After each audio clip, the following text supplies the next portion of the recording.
Act 1, Scene 1. Buttons enters from stage left and speaks directly to the audience. Hi everyone! Boy, have things been hotting up around here. If you're the sort of person that likes a juicy piece of gossip, then you've come to the right town. I mean, you wouldn't believe what's been going on around here. Oh, I'm sorry, I better fill you in with the details. My name is Buttons. Pleased to meet you. Hi! I live next door to the Divine household, and crumbs are they an uptight lot. The evil Prunella Maud Sybil Devine with her two sickly, grotesque daughters, Peaches Poufflet and Samantha Soufflet. Whilst Buttons has been speaking, a spotlight highlights the evil stepmother and her two ugly daughters, Samantha and Peaches, who pull grotesque faces at the audience. Buttons looks over at them and shudders. Oh, yuck! Now, where was I? Ah, yes. Now, Prunella married a wealthy baron, a kind and generous man, but, sadly, a man with a weak heart. The baron stands in the spotlight with his daughter Caroline smiling. Prunella walks over to him, links arms and smiles at the audience. Suddenly, the baron clutches his chest and falls down dead. Prunella blows her nose loudly on a tissue, wipes away some tears, and then waves goodbye dramatically to his body as it's carried off stage. Having died on his 50th birthday, the Baron left his beautiful daughter Caroline, along with his estate, to the mercy of his wife, Prunella Devine. Prunella walks menacingly towards Cinders, rips her dress from her, leaving her in rags. Cinders looks at the audience and pulls a face, as if to say, yikes. Prunella starts inspecting the floor and then points to it. Cinders sighs, picks up a scrubbing brush and starts to scrub. The two ugly sisters look on gloatingly. Prunella leaves the stage and the sisters follow, flaunting their uplifted status as they pass Cinders. She carries on scrubbing for a while and then does several other domestic tasks. The lights change to show the passing of time. She stretches, lays down and sleeps on the floor. Buttons leaves stage right. The lights go down and we hear a clock chiming. Lights up. Cinders wakes up, stretches and goes across to stage left and opens an imaginary window. The lights brighten and we hear birdsong. Oh, I'm quite stiff from laying in these dirty embers all night. Oh, it's such a gorgeous day. She picks up a broom and starts humming. Cinders dances with her broom as she sings. As the song finishes, she notices 3 mice standing stage right. 2 of them are standing boldly, whilst the third is looking bashfully at the floor and holding her tail.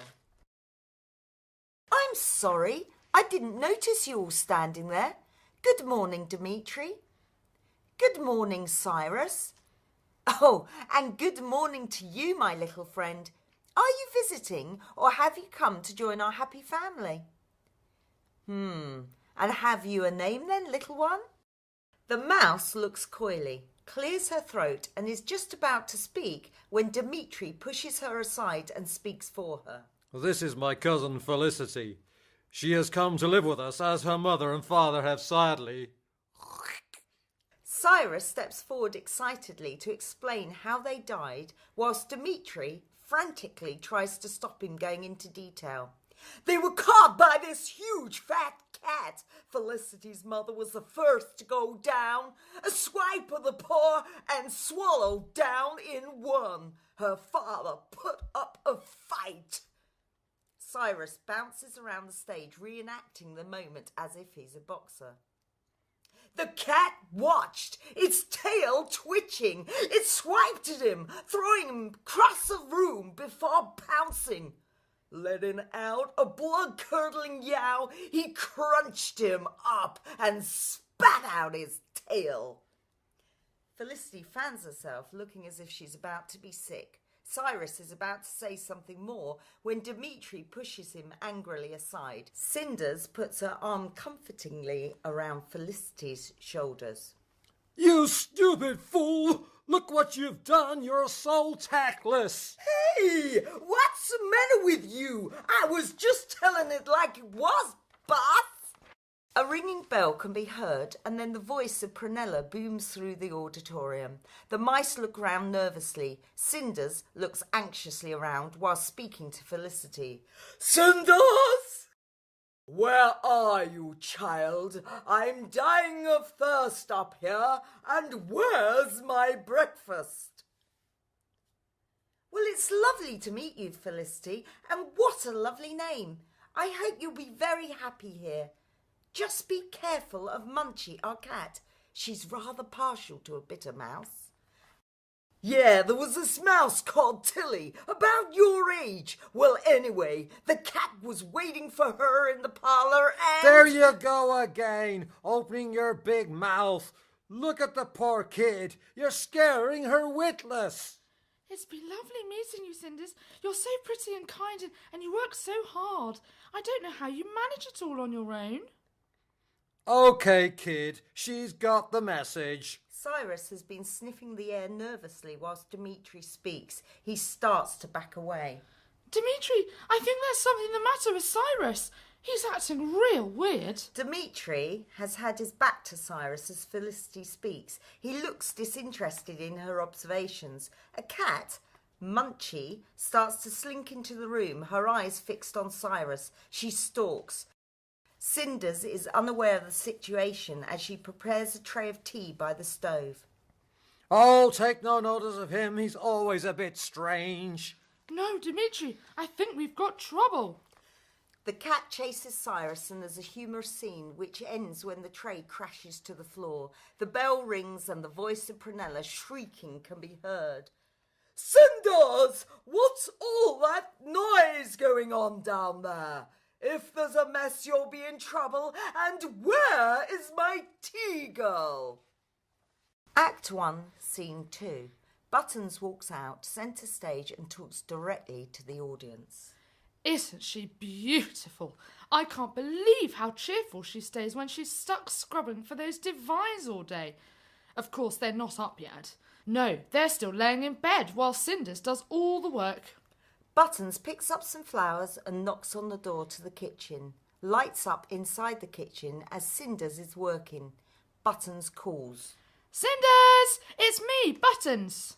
Cinders makes her way over to Buttons. She's very pleased to see him. "Good morning, Buttons, and how are you this morning?" Buttons hands her the flowers. "Oh, thank you." Well, I'm much better for seeing your cheery face, Cinders. Have you noticed something strange in the air today? Do you know, I think something wonderful is going to happen. "Oh, I wish it could happen to me. I could do with a bit of luck." If you want luck, Cinders, you'd better follow me.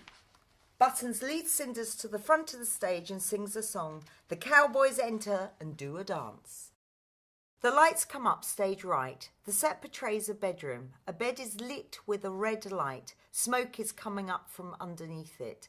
The evil stepmother is sitting up in bed surrounded by cushions. She's looking in disgust at her fingernails. She looks agitated and reaches for a handbell that is sitting on the bedside table. "Damn that child! Where is she? All day I sit here and wait for that incompetent, lazy, miserable child. Oh, I need some money. I need to marry a man of means, a man of measure, with millions and millions and mounds of mega marvellous money. That's it. I must marry a man of distinction, of class, but most importantly, a man with money." Prunella rises to her feet and starts to sing. At the end of the song, Cinders enters through the door. She walks across to the window and opens the curtains. The lights come up and the stepmother shrieks. "Good morning, stepmother. It's a lovely day. Why don't you take a walk in the meadow or maybe the woods?" "If I wanted to walk in the meadow or the woods, I would. How dare you instruct me as to how I should spend my time? Do you think I have nothing better to do than while away the day frivolously? Why are you standing there looking so gormless?"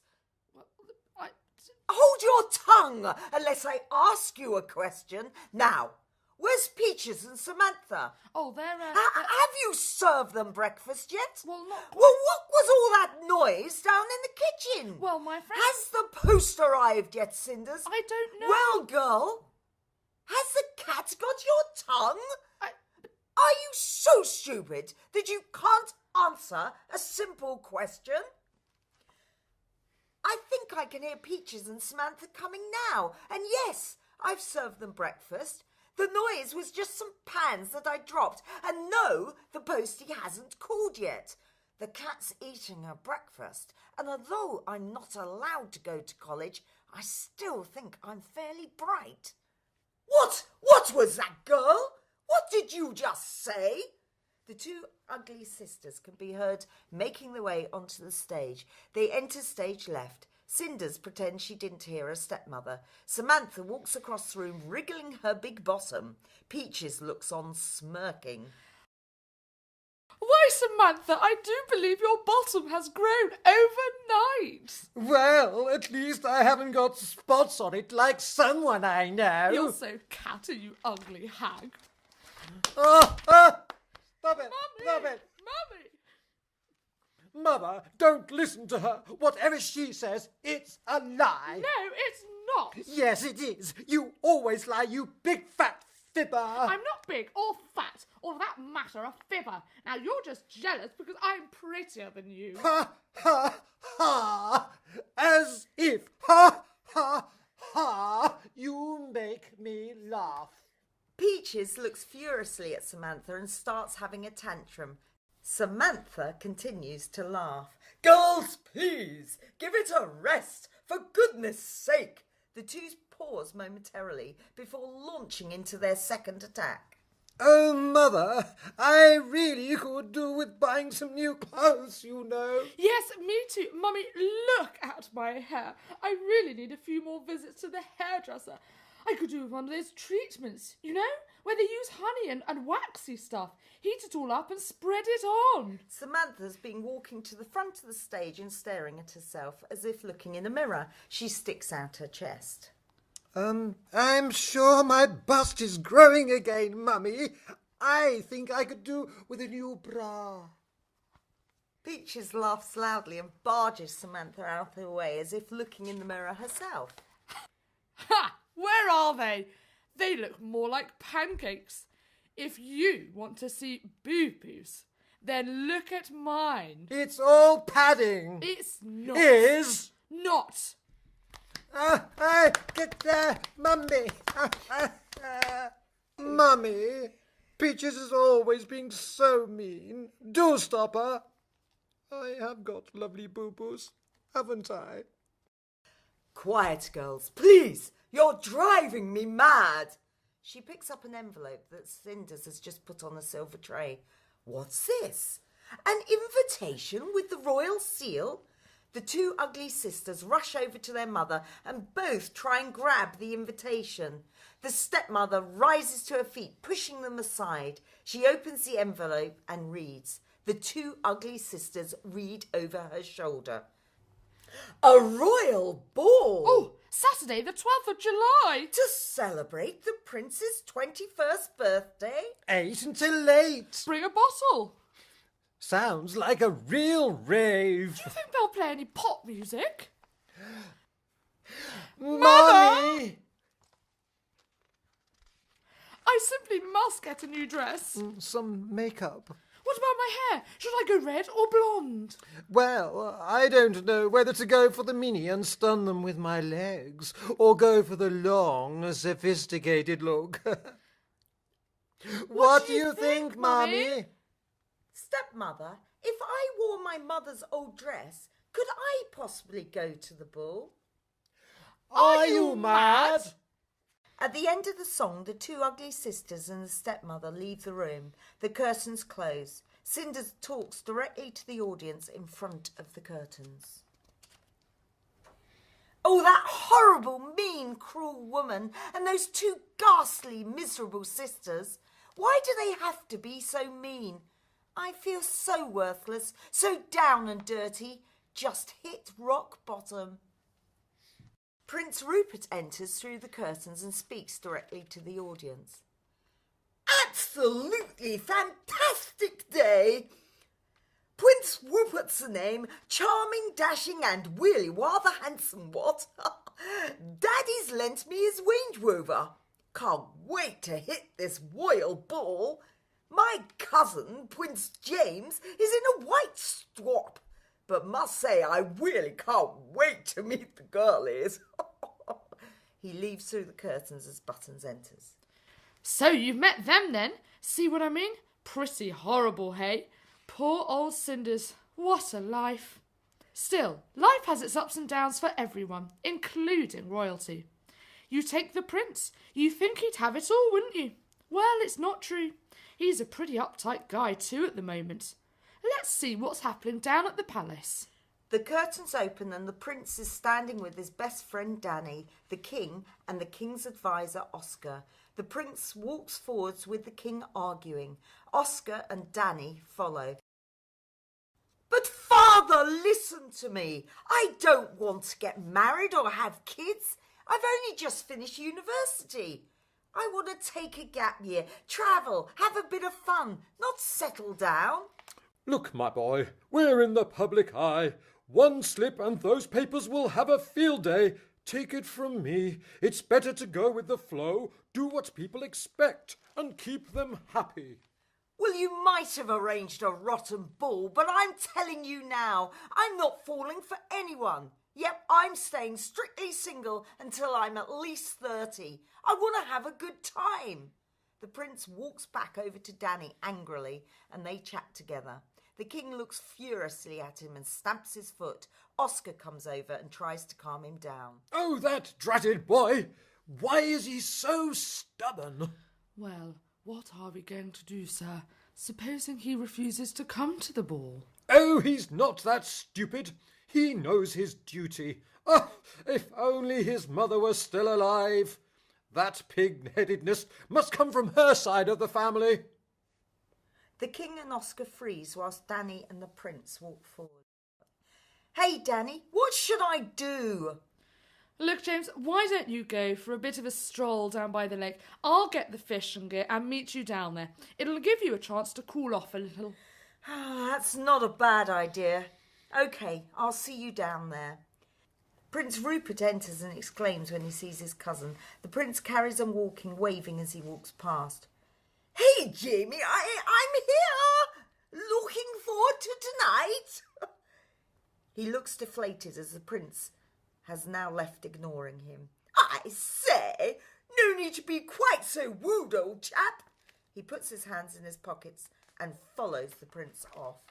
A court jester appears at the back of the stage. He watches the king and Oscar as if undecided what to do. He mimes getting out a piece of paper, reads through it and laughs to himself. He starts to creep forward towards the king and Oscar as they start to speak. Look, sir, if I can make sure we get some of the best-looking girls in the kingdom to this ball, he's bound to fall for someone. I suppose. If we can show the press that he's at least interested, they'll make up the rest. The jester starts doing a dance around the two men who look on unimpressed. Isn't it just a gorgeous day, Your Majesty? Don't you just feel like dancing amongst the daisies and the buttercups? I'm here to make your day, to make you smile, to take your troubles right away. He holds out his arms imploringly to the king, who still stands looking unamused. The jester turns and talks directly to the audience. Gee, this guy needs to take a chill pill. I guess I'm not hitting his spot. He turns back to the king and bows deeply. I'm your new court jester. I've been employed to lighten and brighten. What do you say? The king looks at the jester, turns and speaks to Oscar. I say off with his head. That's what I say. Hey, you can't do that. They ain't allowed these days. I said it wasn't a good idea coming over here. My friend said, it'll be cool to take a stroll with royalty. I knew it was a bad idea. They start to walk off stage. Oscar speaks to the jester as they go. Might I suggest that you keep your lips buttoned instead of speaking quite so much? The king is in a foul mood and really doesn't need you trying to cheer him up. But that's my job. What am I supposed to do if I can't make him laugh a little? Oh, just be quiet. As they leave the stage, some washerwomen pass them. They look on nosily. Oh, morning, your highness. Oh, he didn't look too happy, did he?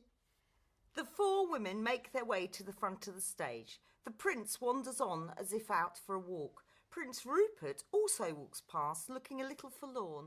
The washerwomen push past him as if he isn't there. Oh dear, what a miserable lot.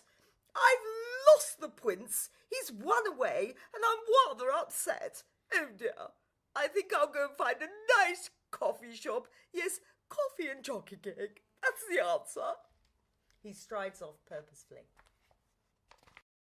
As the song finishes, the washerwomen start to wash the clothes. Oh, should be interesting, this ball.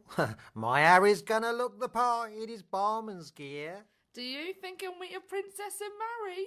Oh, my Harry? No, he's already married to me. Anyway, his feet are too smelly. Nobody would have him. No, the prince, not Harry. Well, what about the king? Oh, he'd make a good cat. Oh, I don't know. He doesn't smile a lot and he's a bit of a dark horse. Shh, listen, there's someone coming. Oh, it's a girl collecting wood. Oh. Cinders enters from stage left, humming to herself. She's collecting wood and carrying a basket. Oh, hello there, ducks. You look a bit down in the dumps. Oh, what's a pretty girl like you looking so miserable for? You ought to be happy. I would be if I had her look. No. Oh, that's the trouble with the youth of today. Apathetic. Oh, I'm sorry. I just wish I could go to the ball. I've never been to a dance before. Oh, it's not all it's made out to be, you know. All that standing around kills your varicose veins. Having to mind your P's and Q's all the time. I think the strain would be just too much for me. Oh well, I'd better be getting this wood back. Goodbye. Cheer up, ducks. Whilst this conversation has been going on, the prince has noticed Cinders and has moved forward. He watches her entranced. Cinders catches sight of him and the two sing. Scene 5. Buttons sits having a cup of tea by the hearth with Munchie the cat sitting by his feet. Cinders enters carrying the wood. She puts it into the log basket by the fire. Oh, hello there, Buttons. How are you? I'm fine, Cinders, thank you. I came round to cheer you up. I thought you might be upset about the ball. Well, Buttons, I'm still hoping to go. I've been working on my mother's old dress. I think I could make it presentable. If you wait there, I'll put it on to show you. You can tell me what you think. Cinders leaves from stage left. Buttons calls after her, but she's already gone. But Cinders... Oh dear, she's so excited. I really can't see her stepmother letting her go. Munchie the cat stirs herself, yawns and stretches. Hello there, sleepyhead. Oh, you have a hard life, don't you? Buttons strokes Munchie. Well, actually, it's not always that easy. You wouldn't just rub me under the chin, would you?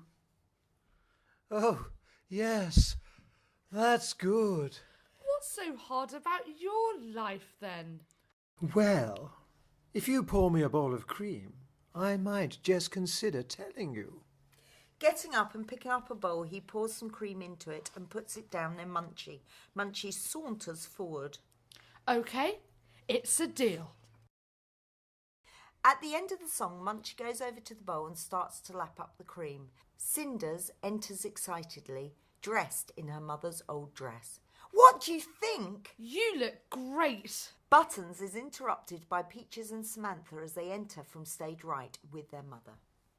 Are you avoiding us, young lady? This looks a little cosy. I hope you're not neglecting your duties. We've been looking for you everywhere. And I need some help with my dress. Where have you been? I've been collecting wood for the fire, and I've only just come back. What? Dress like that? What on earth are you wearing anyway? It's my mother's old dress. Isn't it lovely? Yeah, whatever. Now, are you going to do my makeup, or do you expect me to do it myself? It's time you stopped thinking about yourself and thought about your sister's needs. Now, I'm going up to my room to rest. Bring me my afternoon tea at 4 and don't be late. Yes, stepmother. Samantha reaches across and pulls the bottom of Cinder's dress.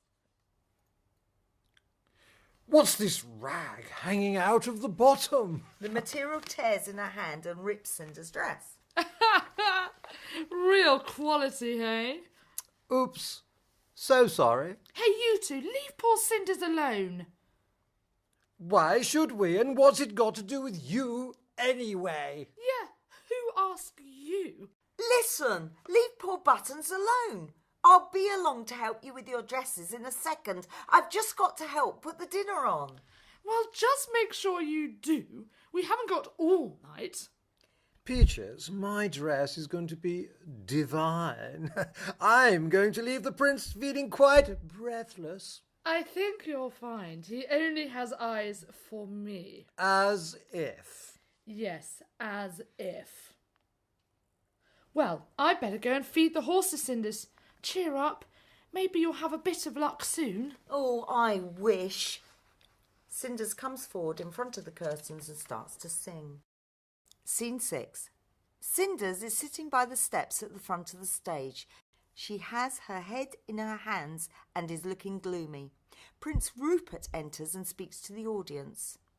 Hello again. I say, she looks a bit fed up. I expect she's some peasant girl. Better not get too close. Probably best if I don't interfere.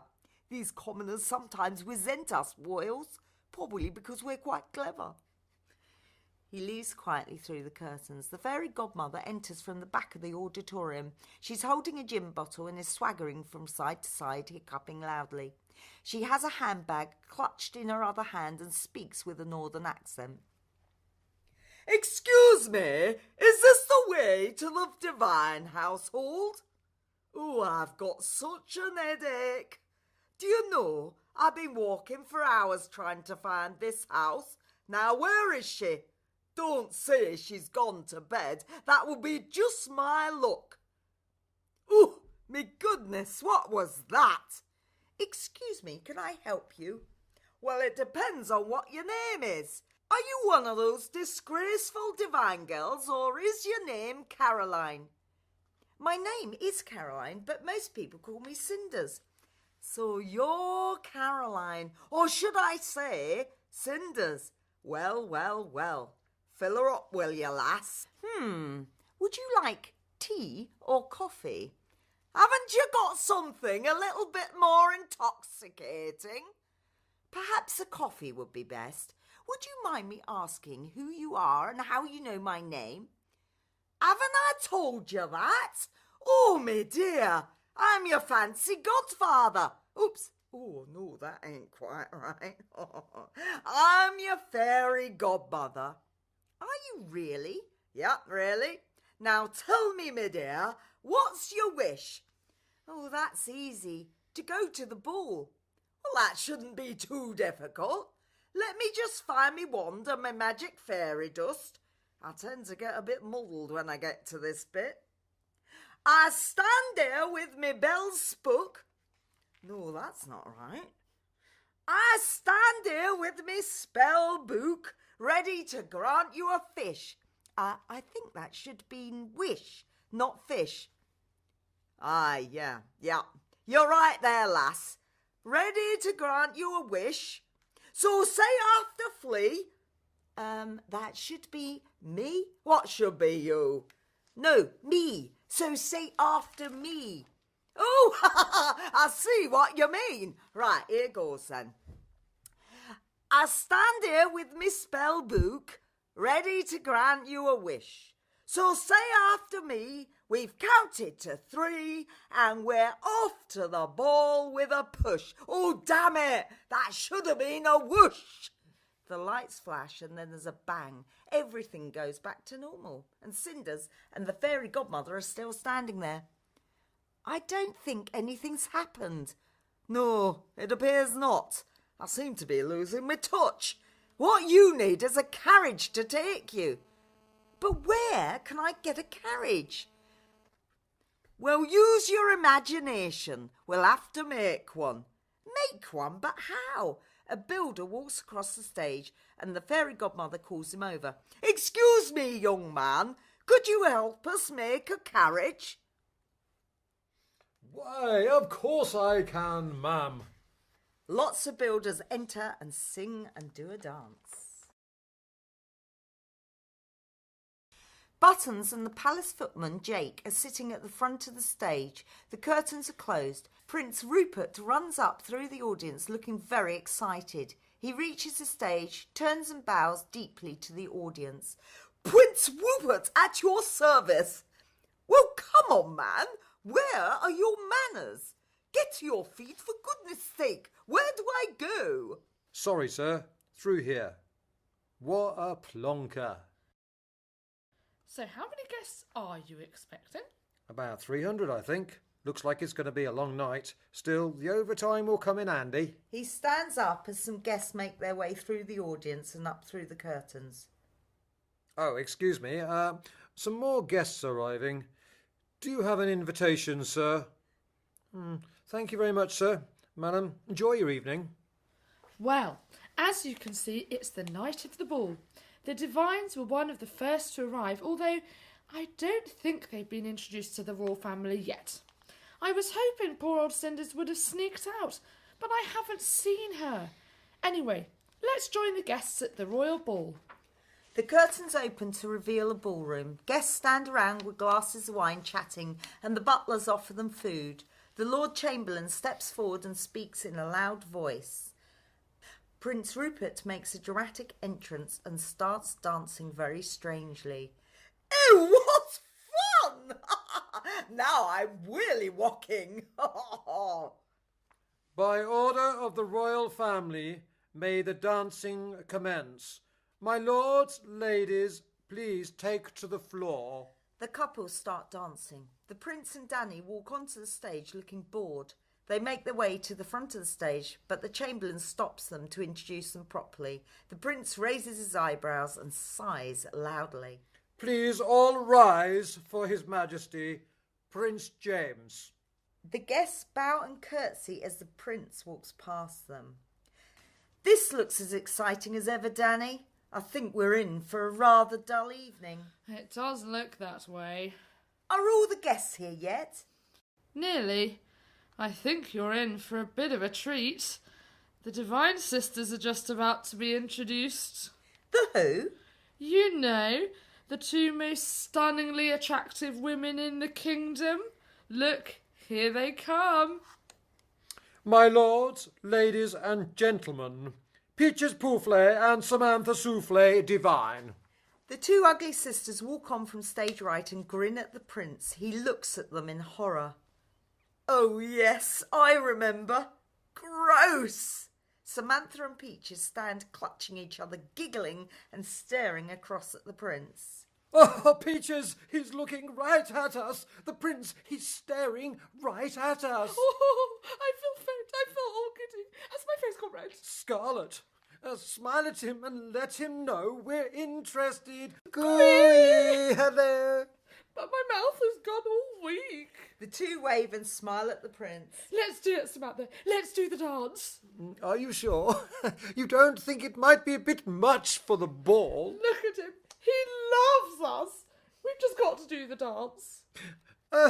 But my knees have gone all wobbly. Can you remember the moves?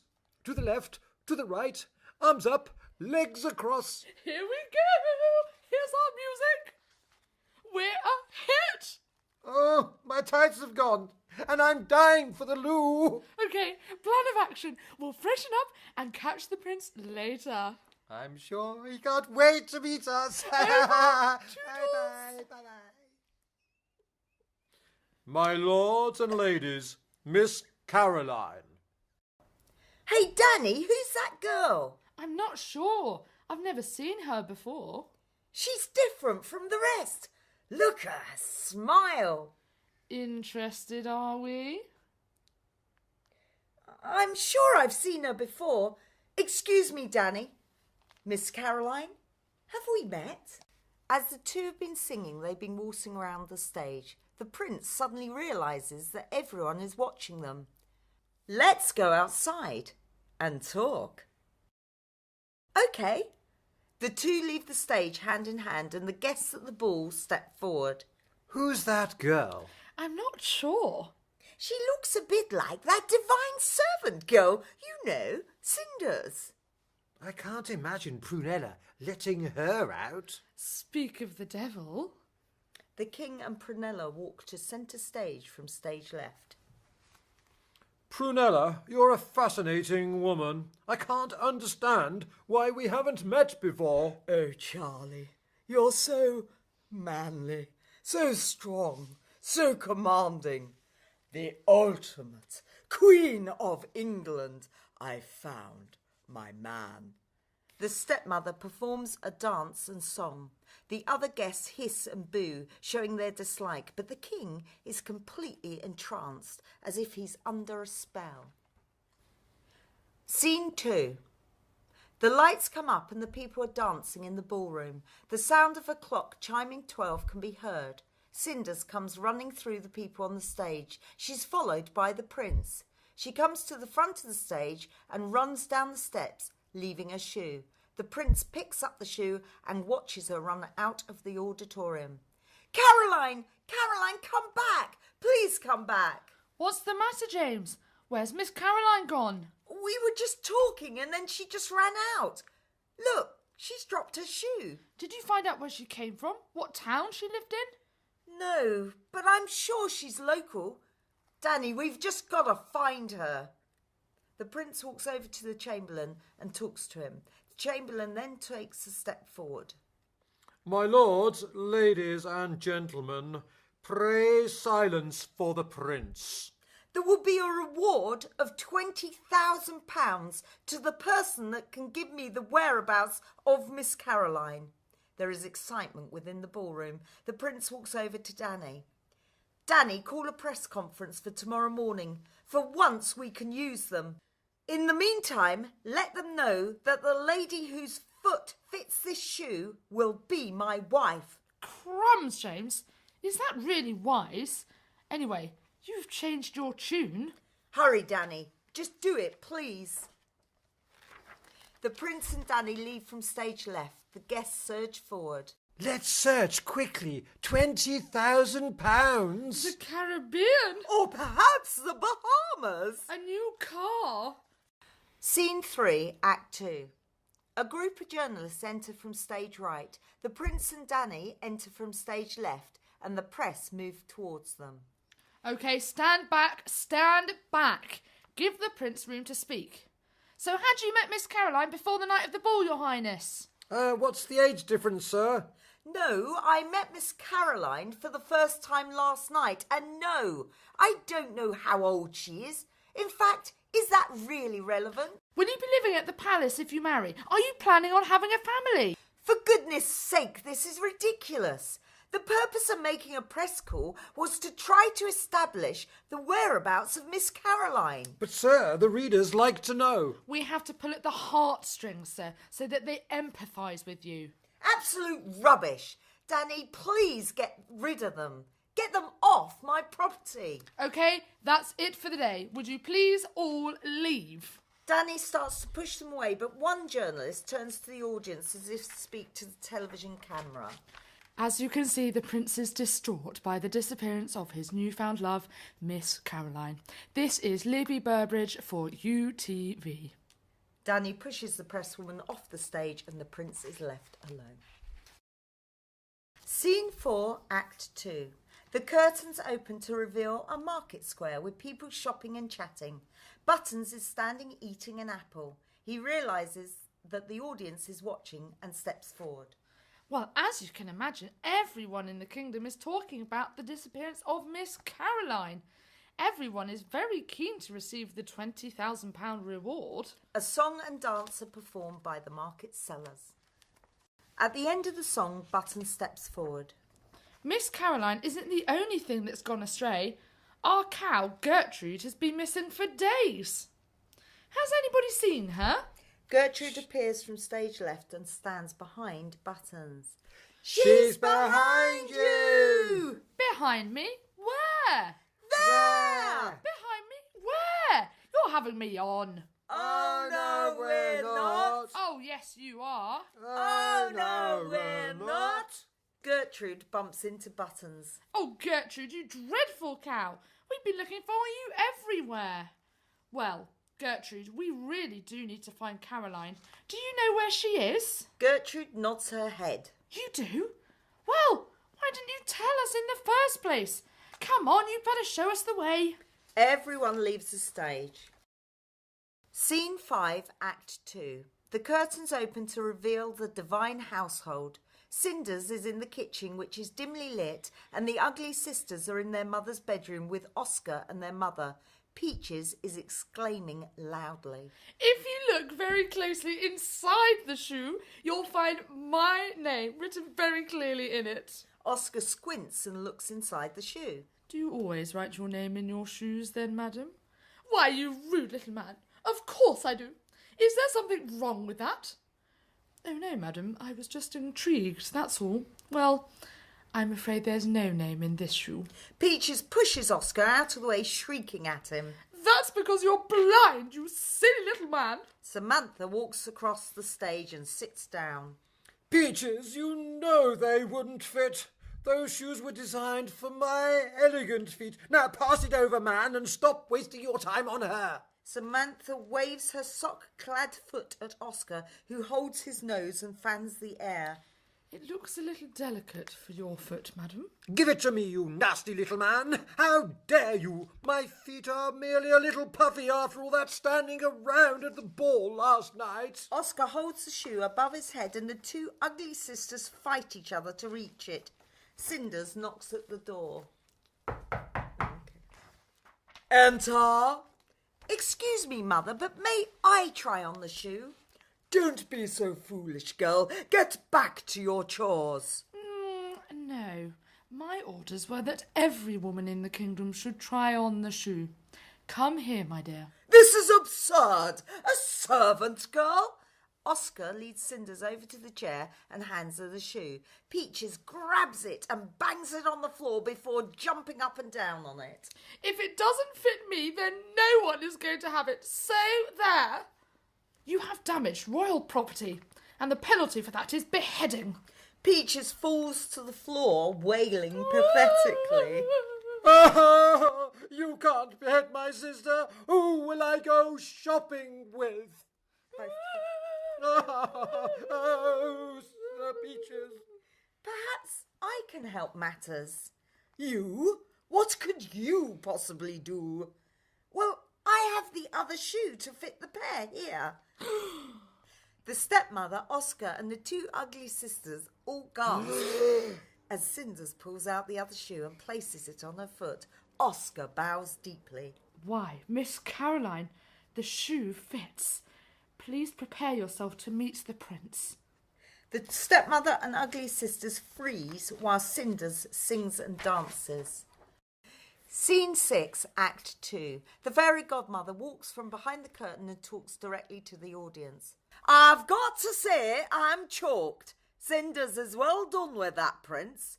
Don't you just love a good wedding? I've got me hanky, 'cause I always cry at a good wedding. I've got me camera to take some pics, and of course I've got me bottle of gin, in case me throat gets dry in the service. Oops, I think I can hear them coming. Moustache, me dears. The fairy godmother leaves through the curtain as Buttons appears. Oh, I hope I'm not late for Cinder's wedding. I suppose I shouldn't call her Cinders anymore. I don't think she'll be sleeping by the fire again.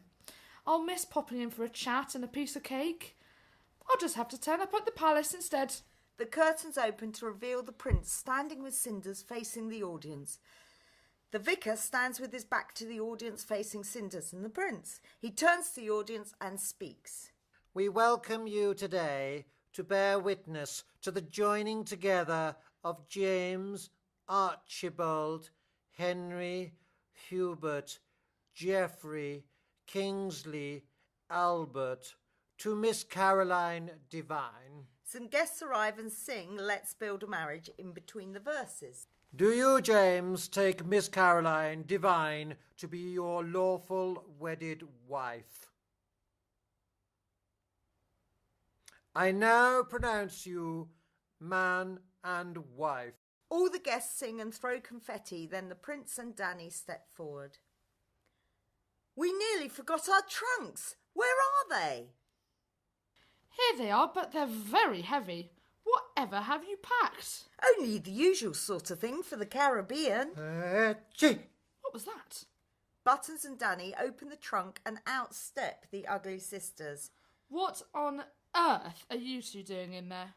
Well, we thought it just wasn't fair being left behind whilst you two go off and enjoy yourselves. All we wanted was a little sun, sand and romance. Is that too much to ask? Thank goodness we found them before we got out there. Come on, Caroline, let's go. Oh, hold on a minute, James. I haven't thrown my flowers.